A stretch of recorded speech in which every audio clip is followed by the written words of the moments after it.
দিঘিটির ব্যাপকতা যতই আমাদেরকে মুগ্ধ করছে, ততই আমরা আসলে চোখ ফেরাতে পারছি না।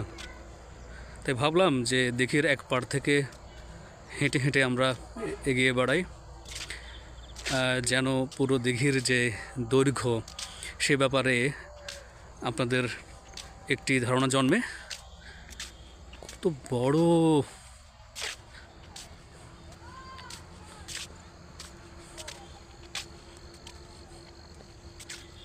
বিস্ময়কর, সত্যি বিস্ময়কর। এবং এক সময় সুন্দরবনের বলা চলে অভ্যন্তরে ছিল এই এলাকাটি। সঙ্গত কারণে এটি লোনা জলের এলাকা।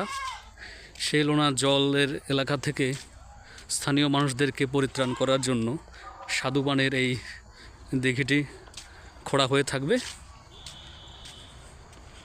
খানজান আলী যতটুকু শুনেছি খুবই প্রজাবৎসল একজন শাসক ছিলেন, সংস্কারক ছিলেন, সমাজ সংস্কারক, এবং জনহিতৈষণা, জনগণের কল্যাণ করা তার একটি প্রশাসনিক দায়িত্ব ছিল এবং একটি মিশন ছিল। একই সঙ্গে তিনি এখানকার মুসলিম সম্প্রদায়ের কাছে একজন পীর হিসেবে পরিচিত। তিনি তাদের আধ্যাত্মিক ধর্মগুরুও বটেন। ওই যে আমরা বলি কীর্তিমানের মৃত্যু নেই। বড় বড় মানুষরা তাদের অসামান্য কাজ রেখে যান। আমাদের শারীরিক মৃত্যু ঘটে বটে, কিন্তু আমাদের কাজগুলো আমাদের হয়ে যুগ যুগ ধরে কথা বলে।